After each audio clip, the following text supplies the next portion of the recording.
Invitados, por supuesto, queremos saludarlos, van a aparecer en pantalla en nuestro segundo debate en Bienvenidos. Está con nosotros Marco Antonio Enríquez Ominami, político, cineasta franco-chileno, mire cómo lo presentaron, fundador del Grupo Puebla, miembro del Partido Socialista entre el 90 y el 2009, fue diputado entre el 2006 y el 2010 por el distrito número 10 y ha sido candidato a la presidencia del país 3 veces. Bienvenido. Y ahí lo vemos también en pantalla, Ignacio Briones Rojas, exministro de Hacienda, dejó el gobierno el martes 26 de enero para convertirse en el candidato presidencial de Bópoli y medirse en la primaria de Chile Vamos. Gracias a ambos por acompañarnos. Queremos, primero, tenemos muchas preguntas, pero queremos darles un pequeño respiro para contextualizar qué es lo que se está hablando en términos de ahora esta postergación del proceso electoral y lo significativa que es. Vamos a la nota y volvemos. Apenas comenzaba el día en La Moneda y ya se sabía que sería una jornada tensa. Ministros llegaban al Consejo de Gabinete para abordar el cambio de fecha en las elecciones. A esa hora el proyecto anunciado por el presidente para postergar los comicios al 15 y 16 de mayo evidenciaba los primeros gallitos del Ejecutivo en el Congreso y con la oposición. Quiero pedir permiso para retirarme, pero si es necesario me quedo. Me está esperando el Consejo de Gabinete porque tengo que presentar. No me parece presentable, quiero decírselo, ministro. Usted me pide que me quede, me voy a quedar si no tengo problema. En paralelo, la oposición concretaba su propia reunión y se ponía de acuerdo en un punto. No darían los votos sin nuevas ayudas sociales como una renta universal y medidas sanitarias más estrictas. Si no lo hace, lo más probable es que no tenga los votos. Si el gobierno no cambia su política sanitaria y no entrega ayudas sociales, no contará con nuestro respaldo. Ayudas sociales sobre las que el propio ministro de Salud hacía un punto en su presentación ante los parlamentarios. Chile no tiene preparado un sistema de ayuda social contundente, robusto, que permita que la gente tenga que aislarse, pueda recibir un apoyo económico o apoyo de otro tipo. Entonces, eso tenemos que mejorarlo entre todos. Rápidamente matizó sus dichos. Yo no me refiero solo a este gobierno.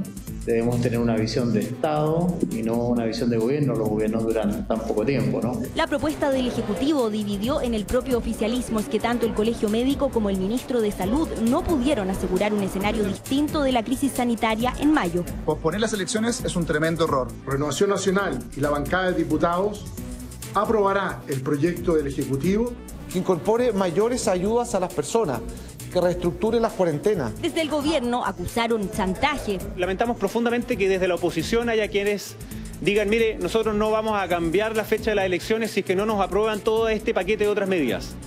Ese chantaje es inaceptable para los chilenos. En la tarde, sin embargo, el mandatario recibió a la presidenta del Senado y el escenario dio un giro. Ha habido una disposición genuina del presidente de poder establecer con prontitud los equipos de trabajo para revisar y mejorar la red de protección social. Tensión por un proyecto que el Ejecutivo espera aprobar a más tardar el jueves. Ahí está, la nota para poner en contexto y para los dos, el gobierno califica de chantaje inaceptable las conversaciones de la oposición para aplazar las elecciones y por supuesto lo quieren llevar y lo quieren conectar con el paquete de ayuda, una renta universal de emergencia. Para ustedes, ¿es un chantaje o no, Marco? Buenos días, gracias por la invitación. Saludo a Ángela González, que murió ayer atropellada en una protesta, y a su familia. No, Tonka, yo creo que si no están las condiciones materiales, sociales, ninguna cuarentena va a ser efectiva. Se requiere mucha condición social. Y lo que hace la oposición, aunque yo no comparto la mecánica que se instalan, estoy de acuerdo en el fondo. Hay que exigirle al gobierno que entienda que proteger es gobernar. No imagino otro camino. Entonces creo que el fondo es correcto, la forma yo estoy de acuerdo, que es medio absurda. Además, Piñera, si es astuto, los va a revolcar muy rápido, porque les va a mandar el proyecto y la oposición tendrá que ver si aprueba o no aprueba. Creo que la oposición se está metiendo en una mecánica que no es correcta, pero el fondo es totalmente bien inspirado. Ignacio. Mire, yo creo que este es un ejemplo que muestra una cara poco alegre de la política. Creo que los chilenos y las chilenas están un poquito cansados, porque acá es evidente que hay que postergar las elecciones, anclado en qué criterios que son sanitarios, médicos, de la comunidad científica. Y se ha llevado la discusión al plano político. ¿Qué tiene que ver si esto es una decisión sanitaria? ¿Cómo vamos a condicionar los apoyos a las familias a si se postergan o no las elecciones? ¿O es que acaso, si no se posterga, vamos a poner a las familias, a los ciudadanos, a ir a votar en pleno este pic de contagio? Hay algo que no conversa, hay algo que no cuadra en esta ecuación. y creo que es la tentación de sacar una ventaja política, un gallito, allí donde no corresponde. Hablemos de ventajas políticas. ¿Quién gana? ¿Qué sector gana? ¿Qué sector pierde con la postergación de estas elecciones? ¿Alguno? Fuad Chahín habló además también de una suerte de confabulación de parte del gobierno en esto. ¿Qué opina usted, Marco Enríquez? Creo que el gobierno ha sido torpe en el manejo de la pandemia, que aunque en el tema de las vacunas lo ha hecho mejor de lo previsto, objetivamente, gracias a los trabajadores del servicio público, hoy ya estamos enfrentados a una carrera que vamos perdiendo entre contagio y vacuna. Esos son los datos. Creo que postergar las elecciones es sensato, es racional. Creo que yo aprovecharía la crisis sanitaria para postergarlas, para serle bien honesto. Es ajustar el proceso que está mal hecho entre un presidente y una constitución, que se elijan al mismo tiempo. Si no, usted va a tener un viejo Chile que va a seguir mandando el 2022, cuando Chile, el nuevo Chile ya ganó las urnas. Entonces, yo quiero un cambio, quiero una fuerza tranquila de cambio. Creo que quien gana o quien pierda en la postergación a mí no me interesa. Me interesa que por salud, porque hay riesgo de muerte, posterguemos las elecciones. Sí aprovecharía, más que un debate pantanoso, es rápidamente una solución. Seamos prácticos, pragmáticos, hacedores. Posterguemos las elecciones, yo las tiraría mucho más adelante, una sola vez, pagando todos los costos de una sola vez. Ya sabemos que en mayo tampoco hay certeza de que ni tengamos al 60% vacunado como se propone para junio, y tampoco tenemos certeza que tengamos hoy día cuarentenas efectivas que sean adheridas por la mayoría de los chilenos, que hoy día están básicamente más pobres que en marzo pasado. Tenemos garantizado además el llegar a las elecciones el 15 y el 16 de mayo, porque nosotros a lo menos lo que recogemos aquí en el matinal con nuestros equipos desplegados es que son cuarentenas con mucha movilidad, Ignacio Briones. Mire, lo primero que yo creo que ante la incertidumbre hay que confiar en la comunidad científica. Si acá cada cual se las trata de dar de científicos, la verdad es que si cada cual tiene su estrategia sanitaria, nos quedamos sin estrategia sanitaria. Confiemos en la comunidad científica y en nuestras autoridades. ¿El presidente le está haciendo caso a qué estrategia sanitaria? ¿La de Enrique París o la de Mañalich? Mire, acá hay un consejo, ¿no es cierto?, donde participa el colegio médico, científicos, personas de la comunidad científica que está teniendo un rol muy importante. Yo quiero destacarlo. Los médicos de nuestro país, la salud de nuestro país tiene una voz que ha sido tremendamente relevante. Y por supuesto que esto no es una bola de cristal, pero hay que confiar en la comunidad científica. Lo que quiero decir que si desde la política cada político que pretende sabérselas todas y transformarse en científico, al final terminamos confundiendo a la población y quedando sin estrategia sanitaria. Entonces, confiemos. Y lo segundo, respecto a tu pregunta, yo creo que capturas exactamente el punto. O sea, cuando los políticos, cuando Fuad Chahín se pone a criticar y usted plantea quiénes ganan, quiénes pierden, ese es precisamente el punto. O sea, esa pregunta debería estar de lado. Nuestro norte que debería ser proteger a la población. Tiene que ser la población la que gana y no estar preocupado de si tal o cual político, tal o cual partido pierde o gana porque se postergan las elecciones. Eso es completamente secundario. Dígame también para usted, Ignacio, ¿cómo hacer realmente una cuarentena efectiva cuando muchísimas personas, lo dijo también el INE a finales del 2020, un aumento del 27% de los trabajos informales? O sea, si no sales al día, no tienes que llevar a tu casa para comer. ¿Cómo hacer una ayuda, cómo generar una cuarentena efectiva y una ayuda en paralelo para que esta se cumpla? Porque ahí van de la mano el tema sanitario y el tema económico. Una renta universal de emergencia. Ahora usted que es candidato, ¿qué opina de eso? Mira, hay varias cosas. Lo primero que sabemos de nuestra propia experiencia de los países, que al principio las cuarentenas se observaban más que ahora, porque las personas se van cansando, se van desgastando, hay problemas de salud mental, hay problemas de hacinamiento muchas veces, y en consecuencia cuesta poder asegurar las cuarentenas. Mire, una medida que no cuesta ni un peso, y es súper relevante, nosotros la hemos propuesto y la vuelvo a repetir acá, precisamente porque estamos en cuarentena, es ampliar la franja deportiva. Y por qué no también hacer una franja para que los hijos en la casa, los niños, puedan salir a hacer deporte. Porque si no, los dramas en salud mental son enormes. Y respecto a lo que usted dice de los apoyos económicos, evidentemente que tienen que estar ahí. Yo quiero decir con mucha honestidad que acá, como en todos los países, hemos tenido un aprendizaje. ¿Por qué? Porque nosotros partimos con apoyos que llegaron a 3 millones de personas. Hoy día van a llegar a 9 millones de personas, 1 de cada 2 chilenos. Y ese camino hubo que recorrerlo, porque construir esa lista de registros, a mí muchas veces me preguntan, ¿por qué el registro social de hogar? ¿Por qué no lo eliminamos? Mire, yo le quiero ser muy franco, porque usted necesita saber cuántas personas viven en esa casa, para ver cuántos son los apoyos, dónde viven, cuál es su cuenta corriente, su cuenta RUT para depositarle el dinero. Todo eso son información que usted tiene que recopilar, que pasa a través de los municipios, que es lento, pero hoy día tenemos una ventaja, esa base ya la tenemos creada, y vamos a llegar con el ingreso familiar de emergencia al menos a 9 millones de personas. Me parece que es harto, es significativo el avance que hemos tenido. ¿Y una renta universal de emergencia entonces usted dice que no? Es que ¿sabe lo que pasa acá? Yo siempre digo hay que ser bien prudente con las palabras porque si no confunden. Universal significa que tanto a usted, a mí, a Marco Enrique, a un empresario, a un ejecutivo que gana mucha plata, le llega un bono del Estado. Pero al 80% más vulnerable, por ejemplo, universal sin letra chica. Mire, hoy día el ingreso familiar de emergencia llega al 90%. Y lo que se critica es la lentitud en el registro, pero yo le explicaba recién por qué el registro, porque usted tiene que tener la información básica. Ahora, la gracia es que ese registro hoy día ya está creado, no lo teníamos creado hace un año atrás. Lo que decía el doctor Pari, el Estado de Chile no estaba preparado para esto.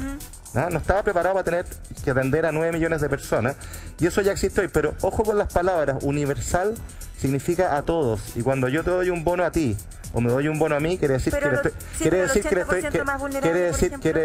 que le estoy dando menos dinero a aquel que más no necesita. Entonces, eso hay que ser bien cuidadoso con las palabras. Sí, como exministro de Hacienda, yo solamente quiero recordar que de los 12.000 millones prometidos el año pasado, han llegado finalmente y se gastaron 4.000 millones 985. La sensación térmica que hay, Ignacio Briones, en la calle es que la ayuda ha sido tardía, cuando no mezquina. Y lo que ocurre, verdad, es, en sus zapatos, usted pretende hoy votos como futuro presidente. ¿Cómo lo hace para desmarcarse de ser la cara visible de este problema? Mire, yo creo que acá hay que hablar con mucha humildad y con mucha honestidad. Porque si nosotros vamos a estar siempre cayendo en aquellos que ven el vaso completamente vacío y aquellos que lo ven completamente lleno, no vamos a salir a ninguna parte. Es un dato objetivo y luego podremos discutir respecto a cómo se hacen las cosas, que Chile en la región es por lejos el país que más ayuda ha cursado, por lejos, que eso es un dato indesmentible. Obviamente uno se puede siempre exponer a la crítica de cómo se pueden hacer mejor las cosas y cuáles son las causas. Yo le estoy dando una. Nuestro Estado, como decía el doctor Pari, no estaba preparado para poder atender tan masivamente ante un shock tan masivo como el que hemos vivido a la población, porque esa información hay que construirla. Esto no es como salir con una bolsa de plata a regalarla o a entregarla, eso no existe. Usted tiene que tener una cierta institucionalidad donde tiene que identificar a las personas, saber dónde viven, cuántas son y cómo llega. Y eso se cruza nuevamente con lo que decía Tonka, la informalidad. Cuando las personas son informales cuesta mucho más llegar. Los municipios cumplen un rol fundamental en esa materia, pero además una precisión, Amaro. De los 12.000, usted decía, se ocuparon solo 4.600. Yo le quiero recordar que el acuerdo del 14 de junio, que yo tuve el honor de encabezar e impulsar, esos 12.000 millones, junto con la oposición, se planteó que fueran para navegar los próximos 24 meses. No para que fueran gastados ahí. Sí, pero la sensación térmica justamente es lo que estoy tratando de recoger. Quiero darle la palabra al respecto también a Marco Enríquez Ominami. ¿Tardías, mezquinas? ¿Cómo lo ve? Yo quisiera expresar dos diferencias recogiendo su pregunta, Amaro. Primero, Ignacio, a mi juicio, comete un error cuando trata de producir un dilema entre salud y economía. No lo hay. No lo hay porque la pandemia nos enseña que no hay forma de enfrentar al virus si no es con condiciones logísticas sociales mínimas. Y es el gran error de la derecha y del sector que representa legítimamente Ignacio. Lo segundo es que hasta ahora hay 30 ollas comunes a esta hora en Pudahuel. Ahora. Entonces yo entiendo las propuestas así creativas, innovadoras, pero el hecho es que hoy día, estos son los datos, no es una sensación térmica, Amaro, o acompaño, le complemento, más allá de las encuestas, los datos. La mitad de los pensionados después de 30, 35 años cotizando, 219.000 pesos, 12 pesos hacia abajo. 50% del país gana menos de 404.000 pesos. De eso estamos hablando. Pero eso no tiene que ver con la pandemia. Pero ese es parte del problema. Ese es todo el problema y la diferencia están viendo ustedes. La pandemia desnudó un país muy pobre, mucho más pobre de lo que creían los ministros de Hacienda, que sucesivamente todos, moros y cristianos. Y el hecho es que hoy día la ayuda focalizada es burocrática y es absurda. Déjeme darle un ejemplo. Sí, pero hoy el gobierno propone un bono para la gente que está en fase 2, Amaro. La gente propone un bono que es distinto si usted está en fase 2 o en fase 3 o en fase 1. O sea, gente que vive en la calle al frente, Amaro. Tiene un bono más bajo. Eso es un error, una injusticia, una violencia. Yo propongo exactamente políticas mucho menos focalizadas, una renta básica provisoria, un subsidio a la demanda y por último las cifras.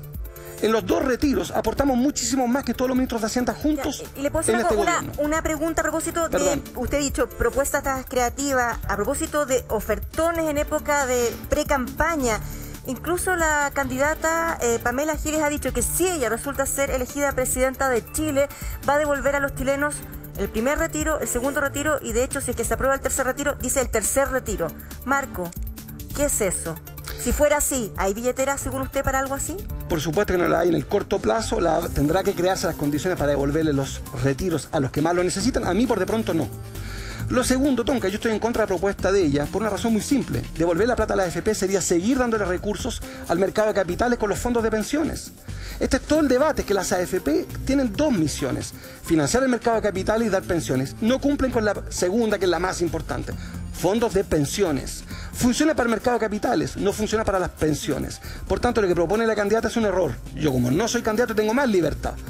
Sí es correcto devolverle a los que lo necesitan, no es correcto plantearlo para los que más tienen. Y es más incorrecto aún devolver las plata a las AFP, con las cuales nosotros queremos terminar, por supuesto, como buena mayoría de los chilenos. Ignacio. Sí. Mire, en esta materia yo creo que tenemos un acuerdo absoluto en que hay que seguir apoyando con mucha fuerza los ingresos a las familias. Estamos en momentos difíciles, eso es evidente.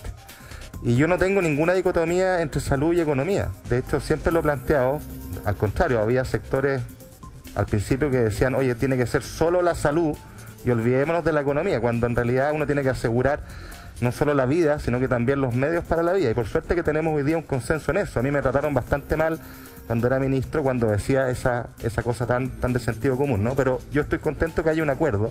Y por eso que tenemos que seguir apoyando los ingresos a la familia. En eso no hay dos lecturas. La pregunta es cómo lo hacemos. Yo creo en la solidaridad con recursos del Estado. Esa es la verdadera solidaridad, no con recursos de los propios trabajadores. Y por eso hemos planteado, y lo vuelvo a repetir ahora, yo sé que es difícil porque hay grupos de interés detrás, que avancemos en un acuerdo político para eliminar aquí y ahora las exenciones o privilegios tributarios que existen en nuestro país. Eso recauda harta plata, no solo hoy día, sino que para siempre. Porque las urgencias, las necesidades que va a generar esta pandemia no son solamente hoy día. Acá va a haber fisuras en materia de educación, de salud, en el mercado laboral, que va a haber que reparar, y eso cuesta plata. Entonces, ¿sabe qué? En lugar de proponer medidas efectistas, ¿por qué no vamos a la discusión de fondo? Nos hacemos cargo de la recaudación a través de eliminación de privilegios. Y una última cosa, Marco, por favor, porque tú decías los 3 retiros, mira, yo les quiero decir un dato, Amaro, perdón. Sí, pero pronúnciase respecto, ¿verdad?, a otros ingresos posibles. Por ejemplo, ¿verdad?, el impuesto a los súper ricos o el royalty. ¿No son esos ingresos sustanciales también para las arcas fiscales? No, el impuesto a los súper ricos, como está pésimamente diseñado, no recauda lo que dice que va a recaudar, y la verdad es que la evidencia de los países que más admiramos, los países nórdicos, europeos, cuando partieron con esto lo retiraron. Hay maneras mucho más eficientes de recaudar, más efectivas de recaudar. Por de pronto, eliminar las exenciones, Amaro, los privilegios, si no se justifican. ¿Qué es lo que es un privilegio? Quiere decir que si 2 personas ganan 100, hay una que paga impuestos y la otra que no. ¿Tiene justificación ese día? Ninguna. Entonces, avancemos en eliminar aquello. Y nosotros hemos hecho una propuesta en esa dirección. Y respecto a los retiros, solo para tener un orden de magnitud, para que se entienda bien. Acá hay quienes dicen, mire, los 3 retiros, que son algo así como 50.000 millones de dólares, los tiene que poner el Estado, a propósito de su pregunta de devolver los recursos. Yo les quiero decir que esa plata equivale a vender Codelco entero. ¿Podemos vender Codelco entero? Sí, mañana podemos venderlo y entregarle un cheque por 2 millones de pesos a todos los chilenos. Eso se puede hacer. Pero tengamos conciencia que el año siguiente, el subsiguiente y los por venir, no vamos a tener los recursos al cobre. Eso es lo que uno tiene que dimensionar. Entonces, no hagamos la película aquí del bueno o del malo. Uno, el rol que tiene es de advertir que esto tiene costo, y eso no implica estar en contra o no reconocer el dolor y las necesidades de muchas personas, si lo estamos pasando.